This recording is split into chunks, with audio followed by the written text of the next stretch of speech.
6:50, our Smart Start begins with updates out of England, where celebrations quickly turned into horror at a parade for Liverpool's Premier League soccer title victory. On that, British authorities say they have arrested the man who drove a minivan into a crowd of fans, injuring dozens of people, including 4 children. Britain's Prime Minister Keir Starmer did call the scene appalling, thanking police for their quick response. We believe this to be an isolated incident, and we are not currently looking for anyone else in relation to it.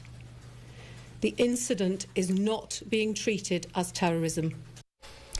The team and the Premier League both also issued statements offering prayers for the victims.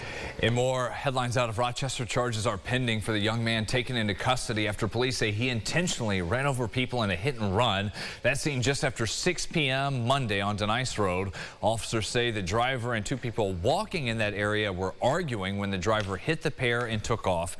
One woman hit. A 29-year-old was rushed to the hospital. She's expected to survive. The other victim is doing okay. Police say they did find the striking car and driver shortly after getting that call. A 5-year-old boy is also recovering this morning after he was hit by a vehicle on Lux Street. This happened just around 7:30 last night, where officers say the boy ran out into the street in front of the moving car and the driver couldn't stop in time. We're told there are no charges to be filed here and the child is expected to recover. News 8 is working to get some more information on what happened at Six Flags Darien Lake. A Genesee County Sheriff's deputies say they responded last night for a rowdy crowd near the entrance. Currently, it's unclear how many people were involved, what led up to this mayhem there, or if there are any serious injuries. There were no concerts scheduled at the park for the holiday, but it was open for Memorial Day. Deputies say they did deploy pepper balls to break up people in the crowd. Once we do hear more on what exactly went down there, we'll share that with you online throughout the day at rochesterfirst.com. Sunrise traffic updates here, 8 minutes to go until 7. We've been pretty good so far. First day back to school and work after the long holiday weekend on our roads. Still looking clear and moving along at speed across 490, the Thruway, and 390 as well. Well, it's been 6 weeks since a drunk driver smashed into a beloved diner down in Manchester, which immediately shut down all operations until they could fix the damage. With repairs in the works, now the owner of Jack's Kitchen shares with News 8 he hopes to be back in business this summer. With a few major changes on the way, they're moving. Jack and his staff will reopen soon after they take over what was Molly Moocher's on West Main Street in Shortsville. From where the diner's original location is, it's about a 3-minute drive up the road. I get a lot of people swinging by when they see me. Like, they'll see me at one spot or the other, and they'll be like, "What's going on? Are you all right? Is everything okay? You need some help?" People have been really trying to help out in any way they could. He hopes to be back serving people by the beginning of July. For now, customers keep checking the Facebook page for Jack's Kitchen for those opening updates.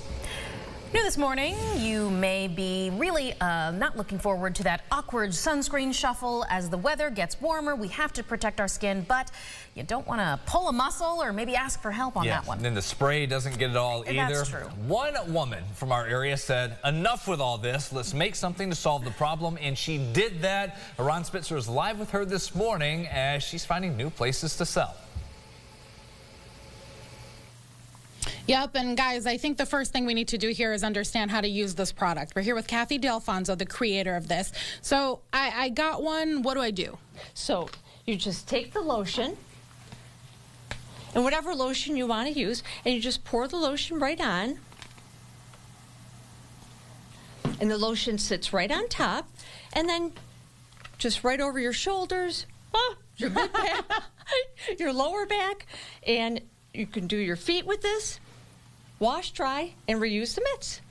Yeah, now, a lot of people can use it. It's not just for sunscreen. So who else does this benefit?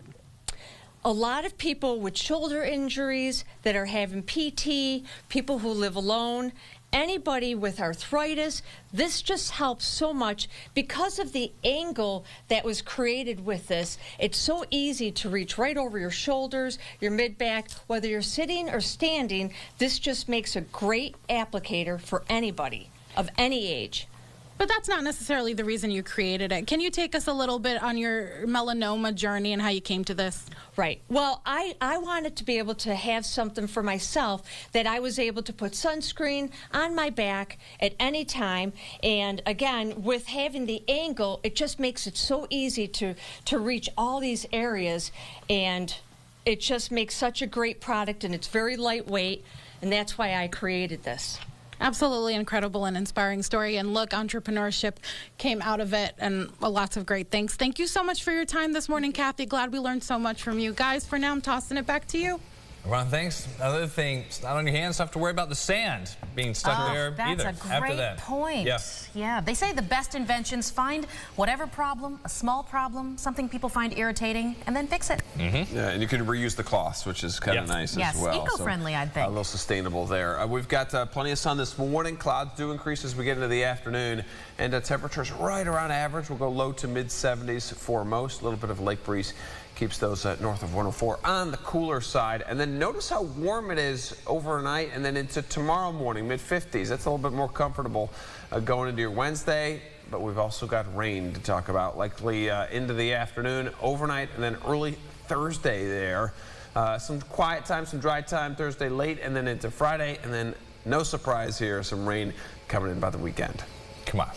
I know. There it is. I know. There it is. More showers. It was going to come. Final day of May and first day of June to start that. That's right, that does it for us this Tuesday. Enjoy your day, everybody. We'll see you back here in half an hour. Have a wonderful day.